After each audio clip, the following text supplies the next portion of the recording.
السلام علیکم دوستو، آج میں آپ کے ساتھ ایسے 5 بیڈ روم آئٹمس کے متعلق بات کروں گا جو ہمیں آہستہ آہستہ مار رہے ہیں۔ یاد رکھیں 24 گھنٹے میں تقریباً جو 7 سے 9 گھنٹے ہیں وہ ہمارے بیڈ روم میں گزرتے ہیں۔ تو جانے انجانے میں ہم ایسی چیزیں استعمال کر رہے ہوتے ہیں مہینوں سے سالوں سے کہ ان کے اندر ایسے کیمیکلز، ایسے ٹاکسک بیکٹیریا جمع ہو رہے ہوتے ہیں یا خود وہ ایسے کیمیکلز کے بنے ہوتے ہیں کہ وہ ہمیں آہستہ آہستہ موت کی طرف دھکیل رہے ہوتے ہیں، اور جو آج کل ہمیں معلوم بھی نہیں ہوتا اور مختلف قسم کی بیماریاں ہمیں لاحق ہوتی ہیں۔ تو ان کی بہانڈ اگر ہم ان کی ریزن کو معلوم کرنا چاہیں، ایک بنیادی ریزن ان کا یہ بھی ہو سکتا ہے کہ یہ جو 5 آئٹمس جو بھی میں آپ کے ساتھ شیئر کروں گا اور ساتھ ساتھ ڈسکس بھی کروں گا، ان کا بھی کسی حد تک کردار ہے۔ تو ویڈیو کو آپ نے ایک تو آخر تک دیکھنا ہے۔ جو پہلا آئٹم ہے کہ ہم جو سرانے استعمال کر رہے ہوتے ہیں، یہ بیڈ شیٹ سالوں پرانے استعمال کر رہے ہوتے ہیں۔ اسی طرح جو ہمارے میٹرسز ہیں جو کئی سال تک ہم اس کو بار بار استعمال کر رہے ہوتے ہیں۔ ہمارے بیڈ روم میں الیکٹرانک ڈیوائسز ہوتے ہیں، ان کے متعلق تھوڑی بہت ہم بات کریں گے۔ اسی طرح کارپیٹس ہم بڑے شوق سے بچھاتے ہیں، اور ایئر فریشنر کو جو ہم استعمال کرتے ہیں یا خوشبودار کینڈلس کو جو ہم استعمال کرتے ہیں، ان 5 کے متعلق تھوڑی سی میں آپ کے ساتھ ڈسکس کروں گا۔ جہاں تک ہمارے جو سرحانوں کا تعلق ہے، یہ بیڈ شیٹس کا تعلق ہے، اگر ان کے متعلق ہم تھوڑا سا لٹریچر سرچ کریں تو موسٹلی یہ سنتھیٹک جو میٹیریلز ہیں، خاص کر پالیوینیٹڈ کیمیکلز یا میٹیریلز اس کے بنے ہوتے ہیں۔ ان کے اندر جو رنگ استعمال ہوتے ہیں یا کیمیکل استعمال ہوتے ہیں وہ انتہائی وولیٹائل ہوتے ہیں، جس کو ہم وولیٹائل آرگینک کمپاؤنڈس بولتے ہیں، خاص کر جو فارملڈیہائڈ وغیرہ ہوتے ہیں، چاہے وہ سنتھیٹک کیمیکلز ہیں، چاہے جو سنتھیٹک پالیمرز ہیں، فائبرز ہیں، اس کا استعمال اس میں جو ہو چکا ہوتا ہے، یا بیکٹیریا فنجائی یا باقی جتنے بھی کیمیکلز جو آس پاس موجود ہوتے ہیں اور ہمارے سرحانوں میں اور ہمارے بیڈ شیٹس میں جمع ہو رہے ہوتے ہیں۔ یہ جتنے بھی لٹریچر ہے، چاہے وہ امریکن لنگ ایسوسیشن یہ ہے یا باقی جتنے بھی جرنلز ہیں، اس کے مطابق لنگ کا مسئلہ کریٹ کرتا ہے، یعنی اسٹمک کا مسئلہ ہو سکتا ہے، اسکن ہے، نوز ہے، اس کے اندر خارش پیدا ہو سکتی ہے، اور چونکہ یہ کیمیکل انتہائی ٹاکسک ہوتے ہیں، خاص کر فارملڈیہائڈ وغیرہ، تو وقت کے ساتھ یہ ہمارے باڈی کے اندر کیسا جیسا موذی مرض پیدا کر سکتا ہے۔ لیکن یہاں پہ ایک بات میں کلیئر کر دوں کہ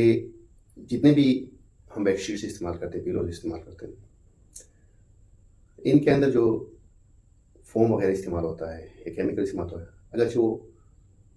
سیفٹی لمٹ کو ذہن میں رکھ کے سیفٹی لمٹس کے مطابق وہ کیمیکلز استعمال ہو چکے ہوتے ہیں، لیکن چونکہ ہم سالوں تک ان بیڈ شیٹس کو پھر اس کو استعمال کر رہے ہوتے ہیں، نہ ان کو چینج کرتے ہیں، تو پھر اس قسم کے مسئلے ہو سکتے ہیں۔ اس کے کچھ ہمارے پاس آسان سے حل موجود ہیں کہ اگر ہم 1 سے 2 سال کے اندر اپنے ان بیڈ شیٹس کو، پیلوز کو بالکل مکمل طور پر ریپلیس کریں۔ دوسرے نمبر پہ تقریباً ہر ہفتے ان کو ہم دھوپ بھی لگوائیں، اور ساتھ ساتھ ہفتے 2 ہفتے کے اندر ان کو ہم صحیح طریقے سے صاف بھی کریں، اور جو اینٹی سیپٹک کیمیکلز ہیں ان کو مثال کے طور پر ڈیٹول ہو گیا، اس کے ساتھ ان کو ہم دھوئیں، اور کوشش کریں کہ جی صرف اس بارے میں بلکہ جتنے بھی جو ہمارا بیڈ روم ہے اس کو ہوا لگنی چاہیے، کم از کم 2-3 گھنٹے ہمیں جو اپنے بیڈ روم وغیرہ کے پورے گھر کے جو دروازے ہیں، کھڑکیاں وغیرہ کو کھولنی چاہیے، تو اس قسم کے مسائل انشاءاللہ نہیں ہو سکتے۔ دوسرا جو ہم آئٹم ہے وہ ہمارے میٹرسز ہیں، وہ بھی ہم تقریباً سالوں تک استعمال کر رہے ہوتے ہیں، بلکہ ہمارے کچھ جو فوم والے میٹرسز والے جو کمپنی ہے وہ تو بالکل لائف ٹائم وارنٹی بھی دیتے ہیں، حالانکہ یہ سائنسی لحاظ سے یہ انتہائی غیر صحت مند ہوتا ہے اگر ہم سالوں تک اس کو استعمال کریں، کیونکہ ایک تو یہ ہے کہ یہ کیمیکلس بھی ان کے اندر استعمال ہوتے ہیں، سنتھیٹک پالیمرز اس کے اندر ہوتے ہیں، اور اگر ہم ان کو بار بار استعمال کریں اور سالوں تک استعمال کریں تو ہمیں کمر کا بھی مسئلہ ہو سکتا ہے، گردن میں بھی درد ہو سکتا ہے، اور ہماری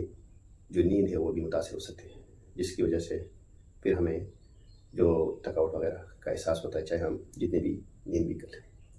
تو بہتر حل اس کا یہ ہے کہ ہم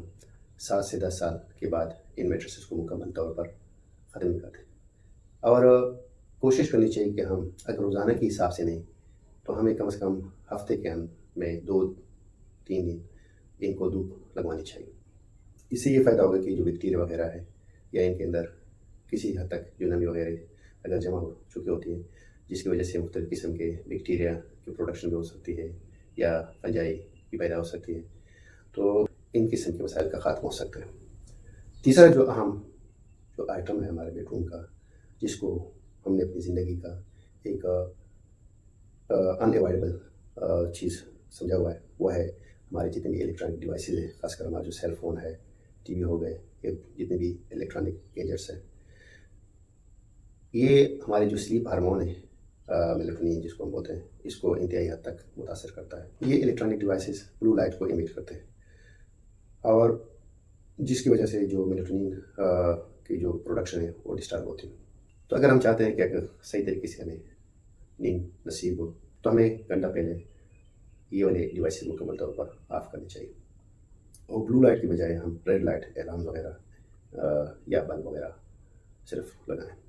کوشش کرنی چاہیے کہ مکمل طور پر تاریکی ہو، اس سے آپ کی جو اسٹریس ہارمون ہے، سیروٹونین لیول وہ ڈاؤن ہو جاتا ہے، اور میلاٹونین کی جو پروڈکشن ہے وہ بننا شروع ہو جاتی ہے، اور زیادہ سے زیادہ اس کی پروڈکشن ہوتی ہے۔ چوتھا اہم جو آئٹم ہے جو ہماری باڈی کو آہستہ آہستہ تباہی کی طرف لے جاتا ہے، وہ ہے کارپیٹس۔ چونکہ ہم سالوں تک ان کارپیٹس کو استعمال کر رہے ہوتے ہیں، اور ان کے اندر ڈسٹ بھی ہوتا ہے، ان کے اندر باہر سے چونکہ ہم آتے ہیں تو ہم ان پہ چل رہے ہوتے ہیں،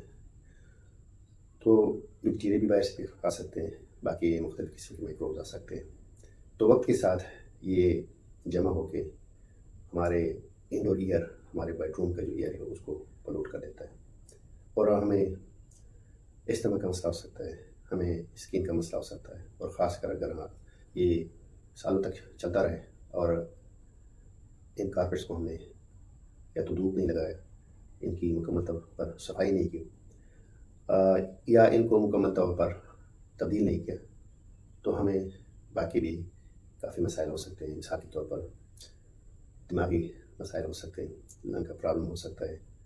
ہارٹ پرابلم ہو سکتا ہے، استما وغیرہ کے مسائل ہو سکتے ہیں۔ پانچواں جو اہم ٹاکسک آئٹم ہے جو ہم بیڈ روم میں بڑے شوق سے استعمال کرتے ہیں، وہ ہے ایئر فریشنرز ہیں یا خوشبودار جو کینڈلز ہیں، ان کے اندر فارملڈیہائڈ ہوتا ہے، ان کے اندر باقی کافی ایسے کیمیکل استعمال ہوتے ہیں جو ہمارے جو باڈی کو وقت کے ساتھ متاثر کرواتے ہیں، خاص کر جب ہم ان کو انہیل کرتے ہیں تو ہمارے لنگ پہ یہ ڈائریکٹ اثر کرتا ہے۔ اب اس کا واحد حل یہ ہے کہ ہم بی ویکس کینڈل استعمال کریں، یا باقی مثال کے طور پر یوکلپٹس والے آئل استعمال کریں بجائے کہ ہم ایئر فریشنر استعمال کریں، یا جو ہمارے پاس لیونڈر آئل ہیں ان کو بھی ہم استعمال کر سکتے ہیں۔ یہ یاد رکھیں یہ جو آئٹمز ہیں یا جتنے بھی اس چینل میں آپ کے ساتھ ٹاکسک ہڈن مٹیریلس جو ہمارے فوڈ کو، ہمارے ڈیلی لائف کو متاثر کرتے ہیں، یہ ایسا نہیں کہ آپ کو فوراً متاثر کریں گے، تو کی طرح آپ کے اوپر خدا نخواستہ بمباری کریں گے، لیکن یہ سائلنٹ ایٹم بم ہے، بلکہ ایٹم بم سے بھی زیادہ آپ کے لیے نقصان دہ ہے، کیونکہ یہ آہستہ آہستہ ہماری باڈی کے اندر، ہماری باڈی آرگنس کے اندر اکومولیٹ ہو رہے ہوتے ہیں، اور جب ہماری باڈی کے اندر ان کی جو کنسنٹریشن وہ زیادہ ہو جاتی ہے، یا ہماری باڈی کا جو امیون سسٹم ہے وہ کمزور پڑ جاتا ہے، تو پھر ہمیں مختلف قسم کے مسائل ہوتے ہیں، اور ہم دیکھ بھی رہے ہوتے ہیں کہ جب 40-50 ایئر کے بعد ہم مختلف قسم کے مسائل کا شکار ہو جاتے ہیں۔ ہو رہے ہوتے ہیں. اور ان میں سے جو بنیادی وجہ ہے، باقی وجوہات بھی ہیں، لیکن یہ بھی ایسی وجوہات ہے کہ ہماری جو ڈیلی لائف ہے اس میں ہم اس قسم کے آئٹم استعمال کرتے ہیں. ہماری جو ڈیلی روٹین ہے وہ ایسی ٹاکسک مٹیریلس سے ون وے زیادہ بھی بچ چکے ہوتے ہیں کہ جب ہمارا امیون سسٹم 40-50 کے بعد ویک ہو جاتا ہے تو ہمیں ہارٹ کا مسئلہ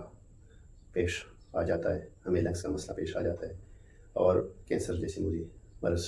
بھی ہمیں کافی کو ہو جاتا ہے. تو یاد رکھیں، اگر ہم نے ابھی سے اپنے آپ کو اس سے کے متعلق اویئر نہیں کیا اور اس قسم کی جو ہڈن ٹاکسک مٹیریل ہے ان کے متعلق آگاہی حاصل نہیں کی اور تھوڑا سا ان کی ریپلیسمنٹ کے بارے میں نہیں سوچا، تو خدا نخواستہ ہمیں آنے والے وقتوں میں ہمیں بھی مسائل ہو سکتے ہیں، ہماری نسلوں کے بھی مسائل ہو سکتے ہیں. تو آپ نے میرے ساتھ تھوڑا سا اس اویئرنیس والے